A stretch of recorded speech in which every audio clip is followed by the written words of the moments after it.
Hello friends, we're back again. It's Fightful Overbooked, and it must be time for hits and misses, but something's a little different this week. Drew's out. He was too busy partying hard at SmackDown on Friday, so instead, we're going to take his bias out of here. We're going to get rid of him for this week, and we brought in Miss Kate Fade. Kate, how are you? I'm doing so well. Thank you for having me. How are you? I'm wonderful. I'm ecstatic. I may even be a little stupendous. Let's get into hits and misses. Y'all know how this works. Maybe you're not watching 20 million hours of wrestling and you're looking for just one or two things to watch. We're going to give you a top 5 hits, top 5 misses if you're a glutton for punishment like I am. And then I'll ask you who's your favorite wrestler. So how about you get in the comments, like us, subscribe to us here at Fightful Overbooked, and also tell us in the comments maybe your top 5 hits, misses, your favorite moments of the week, and your favorite wrestler of the week. I'm going to go first because reasons for our post-production staff. So I'm going to start. My number 5 hit for the week is Swerve Strickland versus Ricky Starks from Rampage. A very fun match, very good match with a little bit of storytelling involved at the very end of it. Big fan of that stuff. I love it in my storytelling and my wrestling. Kate, what's your number 5?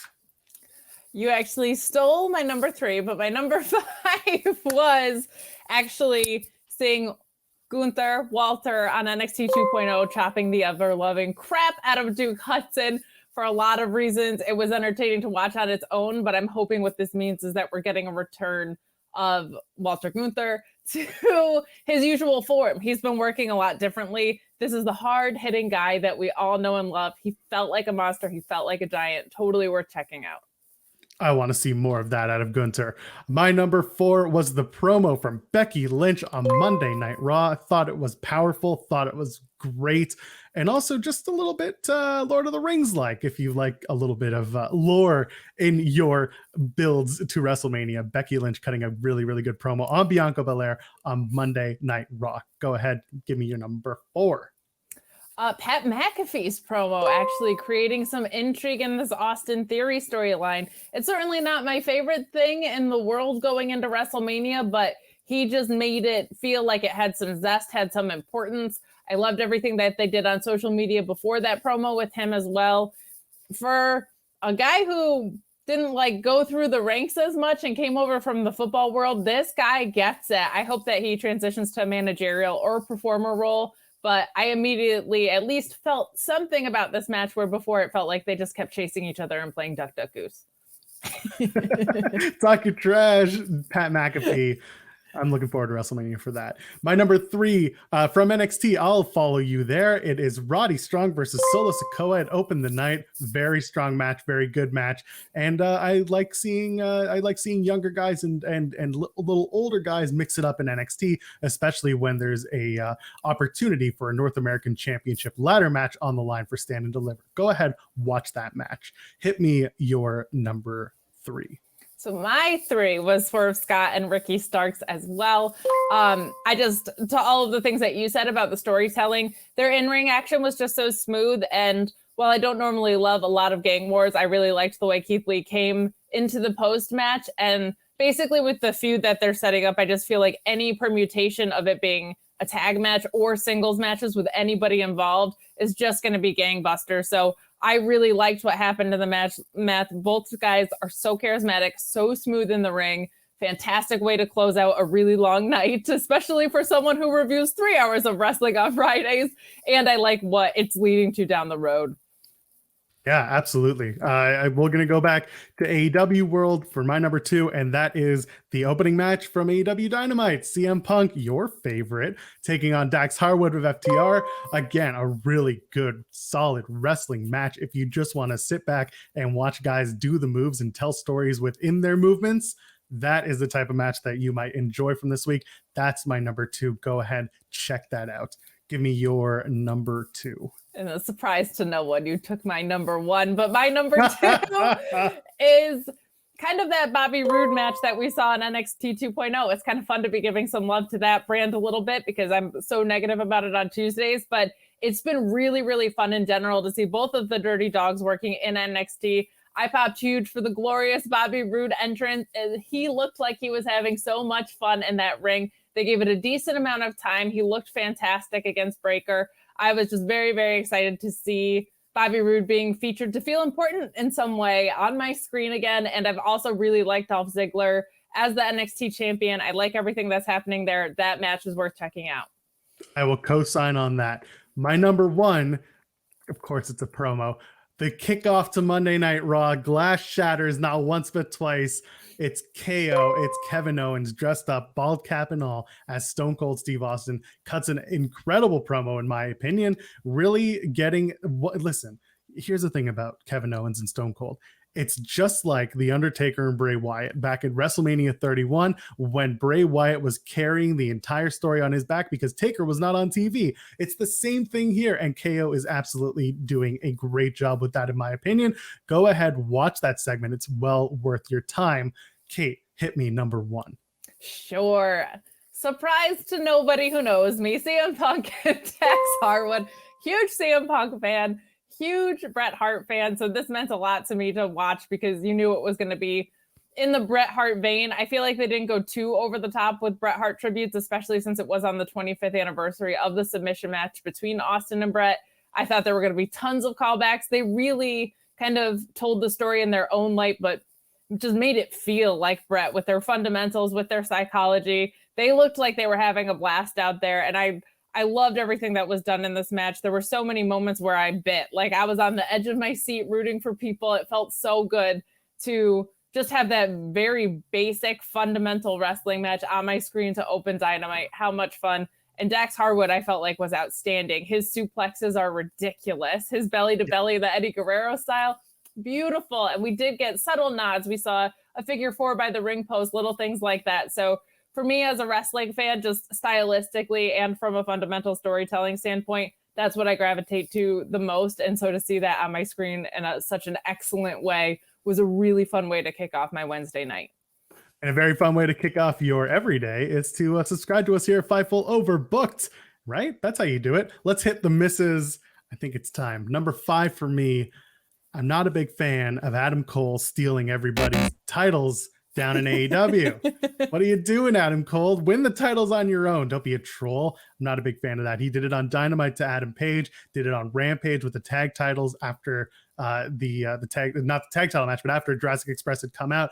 I just don't like it. I just want to see more storytelling than I stole your titles. Come get them back by giving me a match. That's my number 5. Give me yours. That is completely fair. I'm going to go, unfortunately, with the ending of the Women's Dusty Cup on NXT 2.0.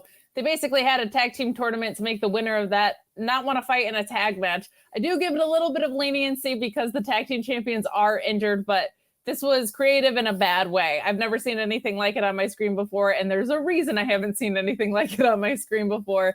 Just felt like with both Dusty Cups, they really booted the finishes. And the men's, you had the loser now being entered into the triple threat for no reason at all. And this, don't you want the tag team tournament winners to want to be in a tag team? I feel like they should. So that was my number 5 for the week. I fully agree with you. And I don't think we need to go further into that, but I yeah, nailed that. Just leave it at that. Number 4 for me is Rey Mysterio is unmasked again.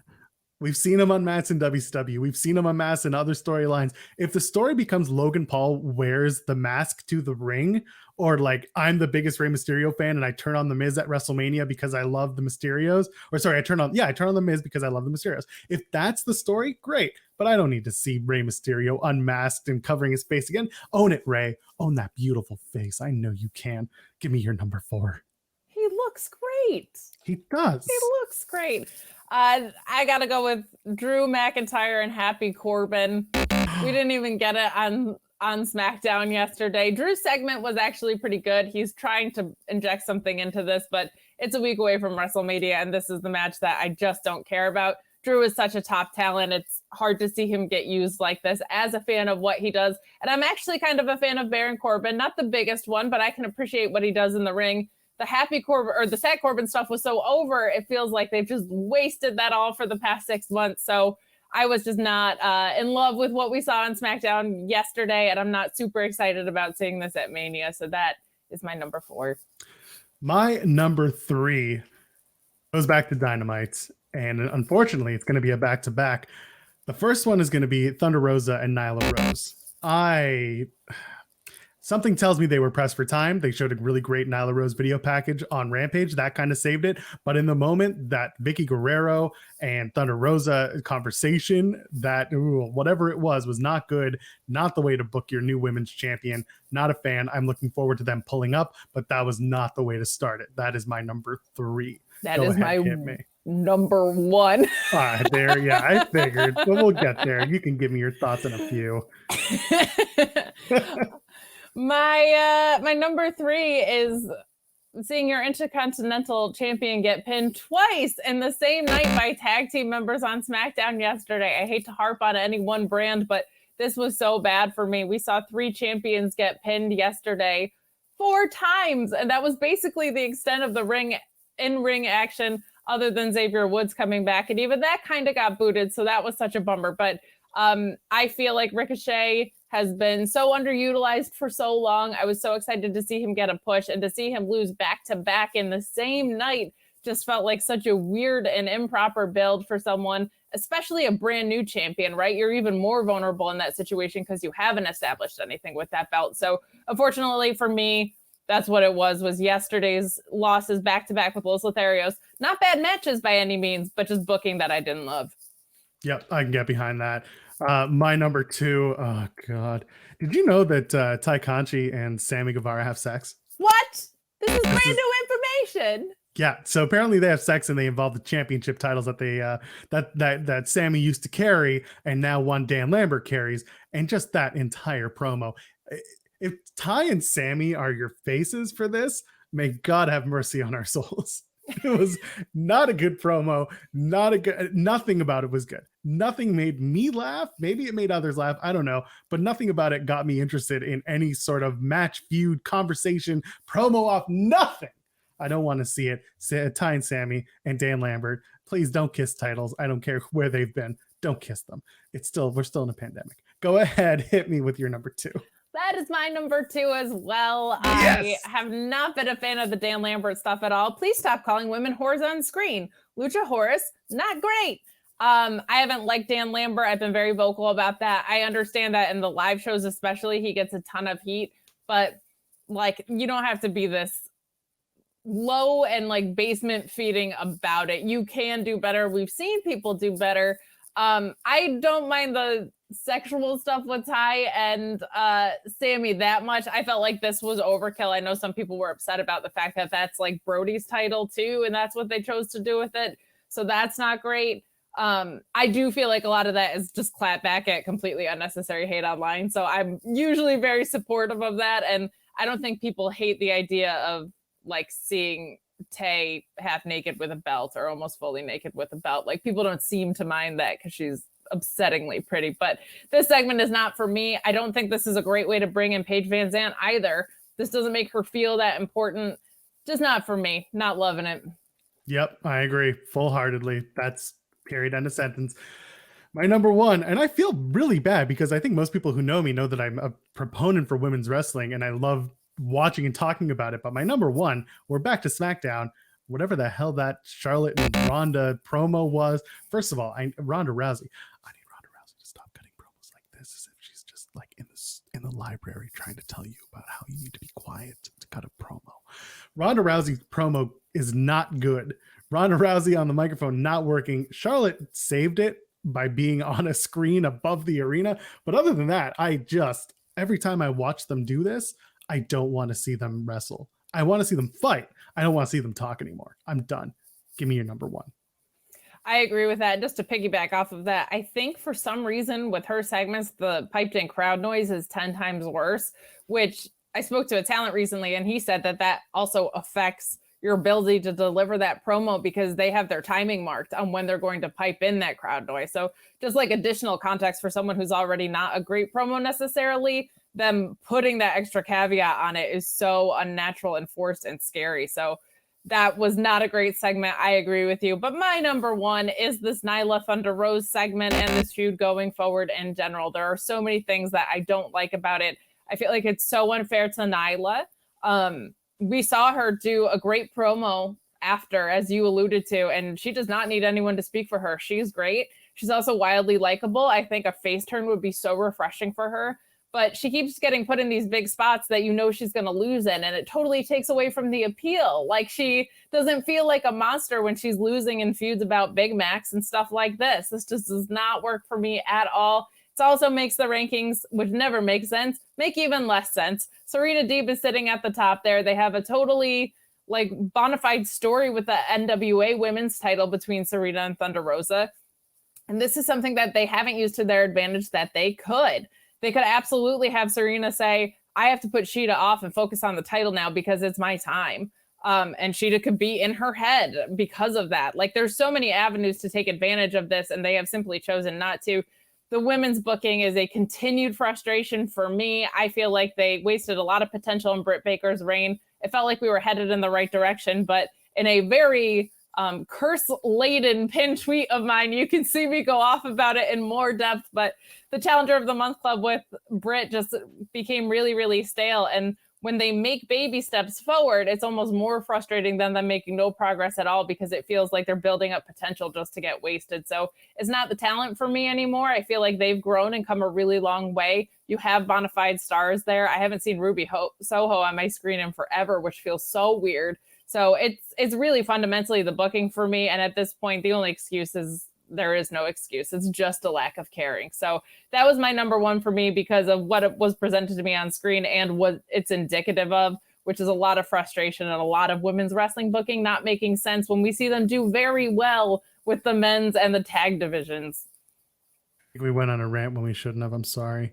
We're still doing pretty good on time. I do like the longest times with Alex. Being under 20 minutes right now doesn't feel like anything to me. Yeah, I kept you to a time limit. So here we go. Here's my most important question to you tonight.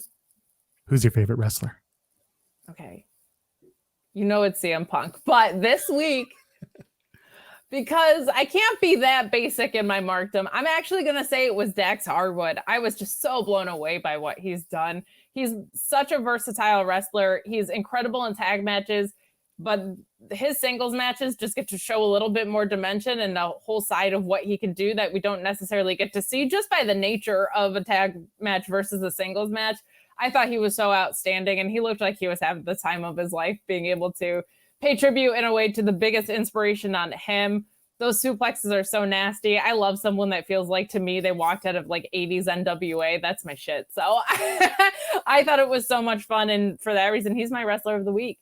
Perfect. For me, my favorite wrestler this week is Seth Rollins. Seth is entertaining me on so many different levels, having banger matches week after week. And maybe we have an idea of where this is going. Maybe it's not such a nightmare for him. Maybe that adrenaline's pumping. But either way, Colby. I didn't say Cody. I said Colby. I was speaking on his real name. Anyway, Seth Rollins is my guy. Seth Rollins for the last couple of weeks has been really, really, really on fire, and I love it. Kate, we did it. Where can the people find you on the internet? You can find me at Miss Kate Fave on Twitter. You can find me Tuesdays on the NXT Fightful post show with Alex, losing our ever-loving minds and dressing up weird all the time. You can find me on Fridays on the AEW Rampage and SmackDown post show, as well as Mark Order podcast at Mark Order on Twitter. I will be doing a Stand and Deliver post show as well, and the Paywall pay-per-view review with Alex Pulowski of nights 1 and 2 of WrestleMania. So hang out with us all weekend.